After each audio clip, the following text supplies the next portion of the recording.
จื้อคือแต่พี่น้องอยู่บ้านนี่เนาะไฟบ่หุงหรือกล้องบ่ดีเอาเปิดคลิปมันก็จะหาวนอนรถปันนี่เนาะก่อนอื่นก็ต้องขอกราบทักทายสบายดีพ่อแม่พี่น้องเบอร์สุขุสู่คนพี่น้องเลยเพราะว่าอยู่ในและก็ต่างประเทศแล้วพี่น้องเนาะก็ยินดีต้อนรับเข้าสู่ช่องบ่เตียงทองชาแนลคือเก่าพี่น้องเลยก่อนอื่นก็บ่เตียงเนาะเรื่องเนาะมาทักทายสบายดีตอนดึกๆก่อนจะดึกจังหน่อยพี่น้องเลยก็ขอขอบใจขอบคุณที่ยังเบิ่งและก็ให้การติดตามรับชมบ่เตียงโดยตลอดมาบ่เคยปะบ่เคยถิ่มเนาะบางมื้อบ่เตียงก็มานั่งเว้าแวะๆอยู่นี่แหละบางมื้อก็ออกไปข้างนอกช่วยเหลือพี่ช่วยเหลือน้องประมาณนี้พี่น้องเอ้ยถ้ามาบ้านก็บ่มีเวียกบ่ได้บุกนักปานใดก็สินั่งแล้วเว้ามีเรื่องเล่าอีหยังก็มาจมสู่พี่สู่น้องฟังเนาะสำหรับมื้อนี้ก็มีอยู่2เรื่องประเด็นหลักๆเนาะเฮาก็สิบ่เว้าสืบสาวยาวยืดเนาะพี่น้องเนาะมื้อนี้เฮาสิมาเว้าเรื่องที่1พี่น้องเอ้ยเรื่องที่1นี่เป็นเรื่องของทางบ่เตียงไปเฮ็ดไปสร้างไว้นี่แหละพี่น้องเนาะคือเก่าน้องแต่กับบ่อไล่พี่น้องจำได้บ่น้องแต่นี่เป็นลูกสาวแต้วที่เสียชีวิตบ้านหนองมะเงียวตะกี้เป็นเคสเล็กๆได้ที่บ่เตียงเข้าไปหาอยู่บ้านหนองมะเงียวได้ซอยแม่แล้วก็แม่ตายลูกไปมีผัวแล้วก็ซอยลูกอีกพี่น้องจนเป็นฟางเป็นฟ้าชื่อดินเฮ็ดเฮือนให้แล้วก็แตกโลกโคกข้าวแยกทางกันไปแล้วก็มีเรื่องมีราวอยู่ทุกมือนี่แหละเนาะที่บ่เตียงเห็นในคลิปนั่นแหละแต่ยังทันได้เข้าไปดอกเดี๋ยวว่าพ่อแม่ทั้งบ่ไล่ให้ก็ถามเรื่องว่าจะได้ดินจะได้ดอนเฮือนชาติเป็นของไผนู่นนี่นั่น เดี๋ยวบ่อื่นบ่เตียงสิเข้าไปเคลียร์พี่น้องเอ้ยที่จริงนะบ่เตียงบ่ชัดเจนนะในคลิปนะเนาะสำหรับอันเคสของน้องเตก็บ่ไล่นะบ่เตียงก็ชัดเจนแล้วว่าบ่เตียงบ่ขายและก็บ่ได้ว่าให้ผู้นั้นผู้นี้คือผู้ใดสิอยู่กับให้ผู้นั้นอยู่ยังมีสิทธิ์เบิดทุกคนเนาะถ้าน้องแต่ไปเอาผัวใหม่ไปมีสามีคนใหม่แล้วก็อยากไปอยู่พุ่นก็อยู่แต่ว่าให้น้องอยู่ น้องผู้ใดสิมาอยู่ก็อยู่เฮือนหลังนั้นบ่ไล่สิอยู่ก็อยู่บ่เตียงว่าชัดเจนแหละบ่ขายแต่เพิ่นก็ยังโศกกันอยู่เดี๋ยวสิไปเคลียร์มื้ออื่นเป็นจังเนาะแล้วก็เรื่องที่2นี่ก็บ่เตียงเห็นในคลิปทางบ่าวอุลิพอบ่าวอุลิเสียชีวิตเป็นจังไงเนาะพอบ่าวอุลิบ่าวบอสนี่แหละบัดนี้ ก็มีประเด็นดราม่าเรื่องที่ว่าเบาลี่นี่ยกรถให้พ่อไปเผาน้ำกันรถเก่งนะพี่น้องเนาะรถเก่งเป็นรถเก่งรุ่นนั้นน่ะเป็นแบรนด์ดิฉันบ่เตียงบ่จื้อแต่ฮู้แต่ว่าเป็นของรถจีน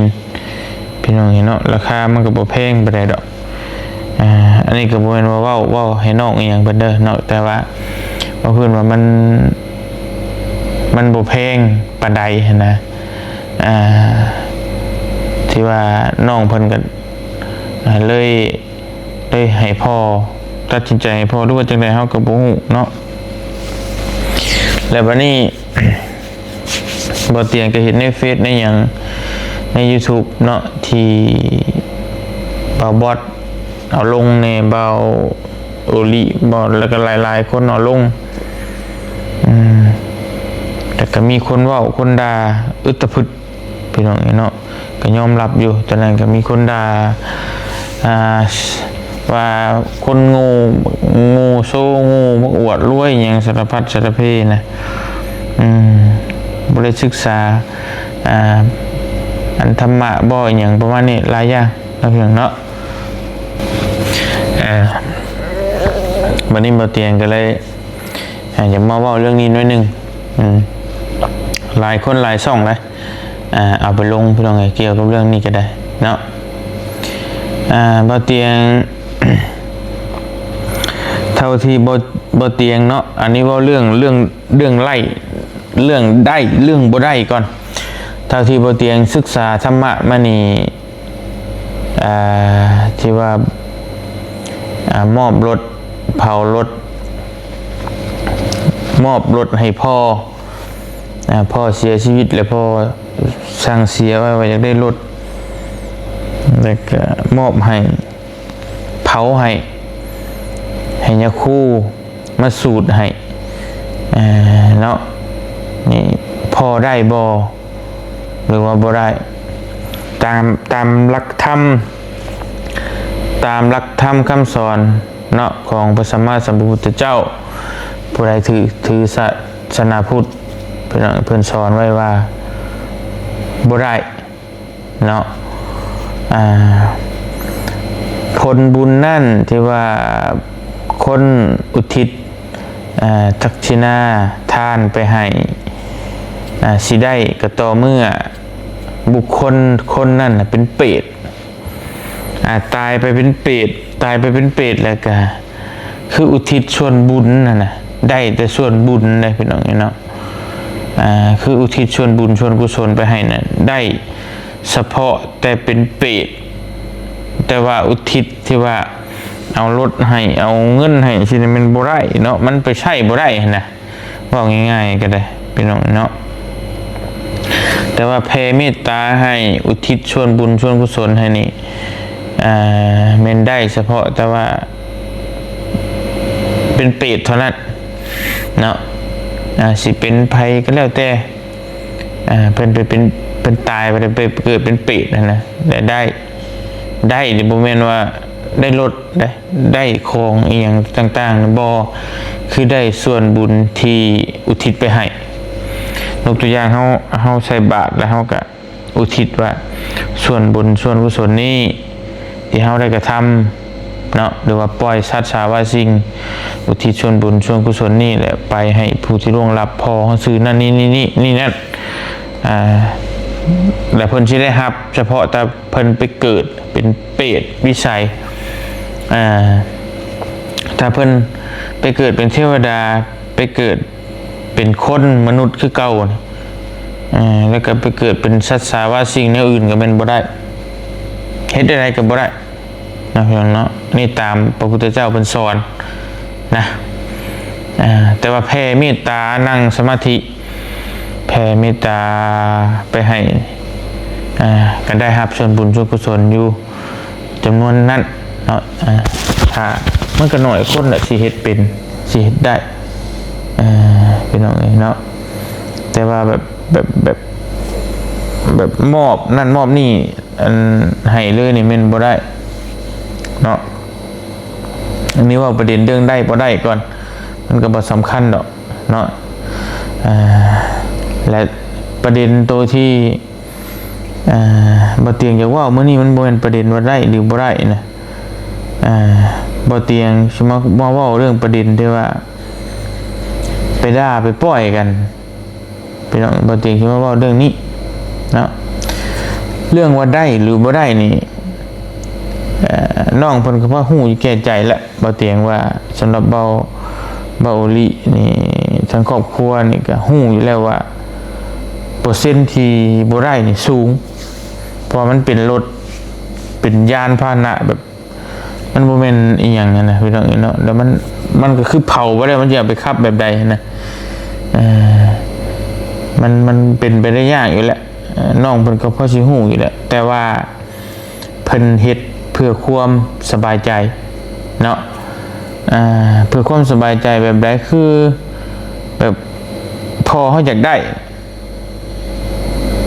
เขาก็ต้องเอาให้ คือบ่เตียงคือกันเนาะเว้าก็ย้อนไปหน่อยหนึงคือพ่อบ่เตียงนี่เสียชีวิตย้อนเกิดอุบัติเหตุพี่น้องพี่น้องหลายคนอาจจะบ่ฮู้บ่เตียงจะเล่าให้ฟังคร่าวๆเนาะพ่อบ่เตียงนี่เกิดอุบัติเหตุขี่รถจักรเนาะขี่รถจักรแล้วก็คือบ่เตียงบ่ได้อยู่ในเหตุการณ์นะตอนนั้นบ่ฮู้ว่าเพิ่นล้มเองหรือว่ามีคนต่ำท้ายบางคนก็ว่ามีคนมาชนเอาท้ายแล้วก็รถตกคลองหัวไปฟาดท่อนี่เพิ่นใช้ท่อระบายน้ำในริมทางแต่ว่าเฮามีแค่ปากเปล่าบ่มีกล้องวงจรบ่มีหยังนี่นะที่จุดเกิดเหตุนะมันอยู่แบบไกลบ้านอยู่ทงนาอะไรก็บ่มีใครเห็นได้ทันนะบางคนเห็นทันก็ว่าก็มีรถชนท้ายแต่ว่าเฮาก็ไปเอาผิดหยังบ่ได้นะพี่น้องเนาะบ่ฮู้ว่ารถพายแต่ก็กลัวสิมาเห็นแล้วก็เสียชีวิตแหละบ่เตียงก็อยู่กรุงเทพตอนนั้นเฮ็ดงานอยู่แม่โทรไปบอกมาพี่น้องเนาะแล้วบัดนี้ทั้งบ่เตียงก็ได้มาแต่มาบ่ทันพี่น้องเนาะเพิ่นก็เอาศพไปฝังเรียบร้อยพอเพิ่นขึ้นชื่อว่าตายโหงแล้วเพิ่นบ่ให้อยู่โดนนะแล้วก็รถมอเตอร์ไซค์รถจักรในคันนั้นที่เกิดอุบัติเหตุแต่มันก็คอหักอีหยังเบิดแหละใช้งานทั้งบ่ได้เพิ่นแหละพี่น้องเนาะแล้วก็เอาไปฝังเราเลยเนาะในหน้าตอนนี้ก็พุ่นแหละก็เป็นชีดเล็กอยู่ประสาพุ่นแหละกันนั่นก็ความเชื่อคือกันก็คือว่ารถเราขี่ไปนั่นไปนี่แล้วก็เอาไปให้เล่าเลยใช่ไหมพี่น้องนี่เนาะก็ประมาณนั้นอันนี้ก็ทั้งบ่เตียงก็น่าจะน้องเพิ่นน่าจะเฮ็ดเพื่อความสบายใจแหละรถคันนั้นมูลค่าประมาณ 5-6 หมื่นบาทถ้าขายนะแต่ซื้อมานี่ตอนนั้นนี่นะตอนนั้นบ่เตียงเบิ่งคลิปเบาลี่จักเท่าใด100,000 กว่าบาทบ่รู้เท่าใดนี่แหละซื้อมานะพี่น้องแต่ว่าขายได้นะตอนนี้น่าจะได้อยู่บ่เกิน 5-6 หมื่นแต่ว่ามันก็แพงมันก็แพงอยู่แหละแต่ว่ามันก็สำหรับจิตใจลูกเต้าอยากให้พ่อนะบ่เตียงคิดว่ามันก็ก็เพิ่นให้เพื่อความสบายใจแล้วบัดนี้มันไปเผาแล้วมันบ่ค่อยมีนะในบ้านเมืองเฮาที่ว่าเอารถยนต์ไปเผาให้พ่อมันไปถ่ายลงเฟซลง YouTube หลายคนถ่ายเขาก็ด่าบัดนี้ประเด็นมันก็ร้อนแรงขึ้นแบบดราม่าแหละว่าโอ้ยอวดรวยโซโง่จังสั่นจังสี่เนาะแบบว่าด่าแบบเสียหายเลยนะชมพี่ชมพันธ์บ่เตียงก็ไปอ่านเบิ่งยังหลับบ่ได้พี่น้องเนาะบ่เตียงก็เลยมาคิดว่าโอ้นี่แหละสังคมทุกมื้อนี่นะพี่น้องเอ้ยคือแบบฮู้อยู่แหละว่ามันได้หรือบ่ได้บ่เตียงก็พอฮู้สมมุติว่าเห็นอยู่ในคลิปนี่แต่ว่ามือบ่เตียงมือเพิ่นไปเผาปงศพนะบ่เตียงบัดไขตั้งใจว่าสิไปอยู่เนาะแต่ว่าก็ไปบ่ได้ซ้ำก็ขอโทษน้องเพิ่นนำพี่น้องเอ้ยบัดนี้บ่เตียงเห็นในคลิปนั้นบางคนก็ด่าน้องเพิ่นหลายแบบสาธิเสียนะหลายคนก็เว้าไปต่างๆนานาพี่น้องเห็นเนาะบ่เตียงก็เลยมาคิดว่าโอ้แบบว่าคนเฮาเป็นอย่างคือเป็นเดี๋ยวนี้นะสังคมปัจจุบันนี้ถึงสิฮู้ว่าได้หรือบ่ได้ก็บ่สมควรสิด่ากันแบบนั้นเนาะพี่น้องเนาะคือแบบว่ามันครอบครัวน่ะสูญเสียพ่อไปนะบ่เตียงเข้าใจความรู้สึกเลยมันก็เสียใจพ่ออยู่แล้วนะนี่ไปด่ากันอีกนะเนาะมันก็บ่สมควรติบ่เพราะว่ามันเป็นสิทธิ์ของแต่ละบุคคลถึงสิได้รับบ่ได้รับเฮาก็บ่สมควรสิไปด่ากันขนาดนั้นนะพี่น้องเอ้ย เฮาก็แค่แนะนำบอกว่าน้องหรือว่าลูก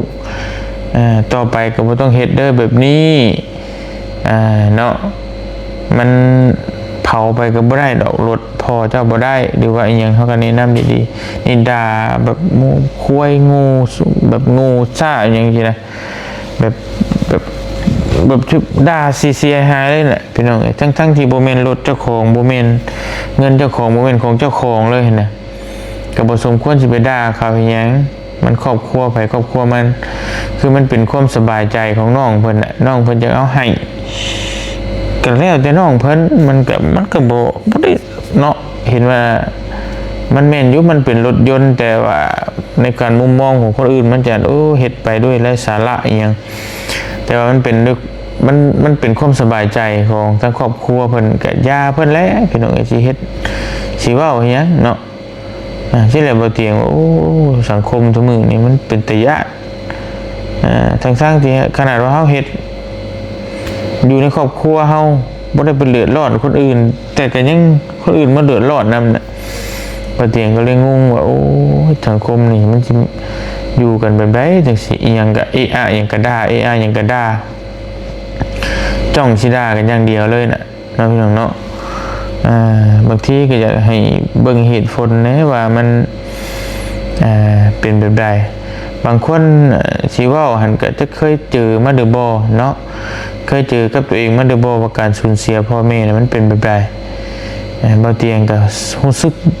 ดีแล้วแหละพี่น้องเอ้ยมันเป็นแบบใดในหน้าตอนนั้นน่ะมันบ่ได้ต้องการหยังเลยคือเฮาเสียทุกสิ่งทุกอย่างไปแล้วนะพอเป็นชีวิตที่รักของเฮาผู้เลี้ยงเข้ามาจนใหญ่แล้วมันมีอย่างก็อยากเอาให้เลยในนั้นตอนนั้นเนาะแบบความที่เป็นลูกนะแต่หลายคนอาจจะเบิ่งเป็นเรื่องไร้สาระ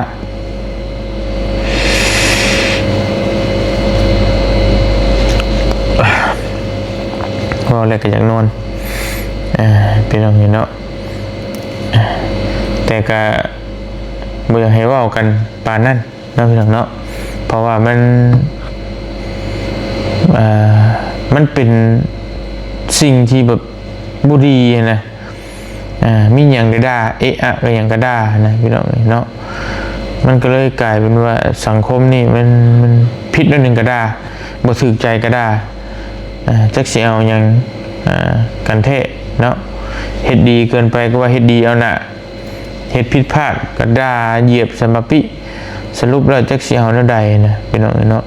สังคมปัจจุบันนี้มันก็เลยเฮ็ดให้แบบวุ่นวายไปหมดนะทั้งที่เรื่องเล็กๆน้อยๆเขาจะเผาก็เรื่องของเขามันเป็นสิทธิของภัยของมันน่ะเงินเขาหามาซื้อรถน่ะก็หามาเองเขาบ่ได้ไปขอไผมาเนาะเพิ่นจะเผารถเผาเฮือนให้ก็แล้วแต่ว่าเฮากับเบิ่งเฉยๆก็แล้วเนาะมีแต่ว่าบ่สมมาพระควรก็เฮาบ่เฮ็ดเวลาพอเฮาตายเฮาก็บ่เฮ็ดแบบนั้นก็แค่นั้นก็จบ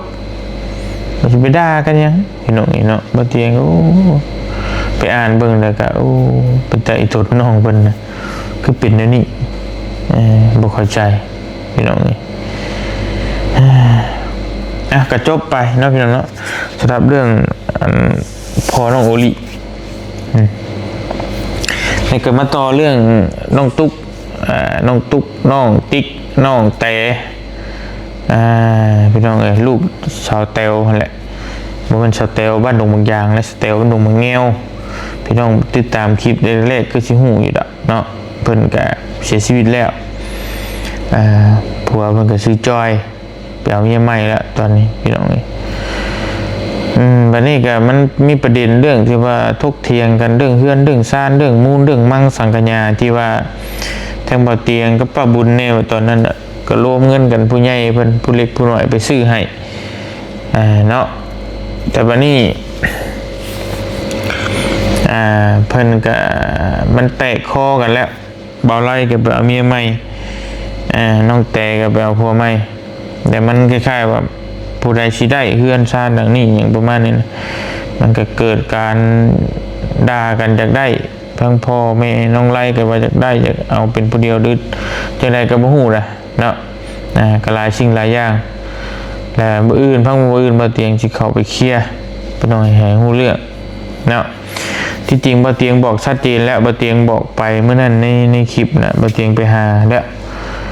ว่าดินดอนตอนหญ้าตอนนี้น่ะบ่แม่นเป็นของผู้ใดผู้หนึ่งคือเป็นของบ่าวไร่กับน้องแต่เวลาเซ็นชื่อก็เซ็นชื่อ2คนเพิ่นซอยก็ซอยเบิด2และบัดนี้บาทนี้ถ้าผู้ใดออกไปจังหันบ่ได้อยู่กะ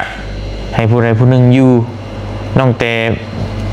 ไปทางอื่นเอาผัวมีผัวรวยก็ไปอยู่น้ำผัวก็ได้แต่ว่าให้บ่ไล่อยู่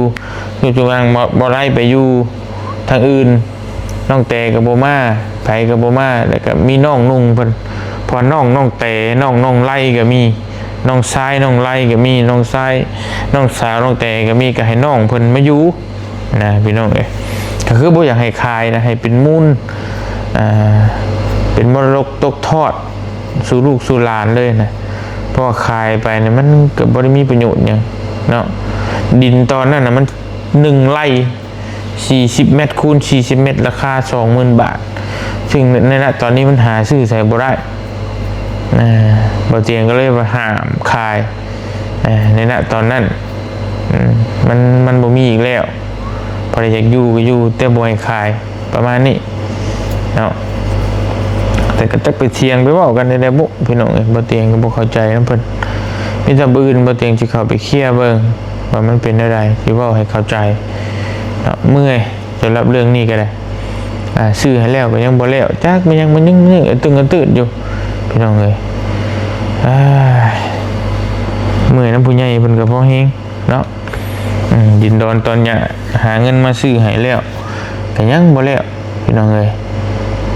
เอาละบ่าวเตียงก็ขอตัวไปรับไปนอนไปพักไปพรก่อนจะได้ก็ขอบคุณขอมุกขอบใจหลายๆ FC เบิร์ดสกูทุกคนที่ฮักแพงเนาะแล้วก็ให้การติดตามรับชมโดยตลอดมาแล้วก็บ่ขามโฆษณาพี่น้องเอ้ยจะได้ก็กดไลค์กดแชร์กดติดตามให้บ่าวเตียงคือเก่าพี่น้องเอ้ยเนาะขอมุกขอบใจหลายๆอยู่ดีมีแฮงสบายดี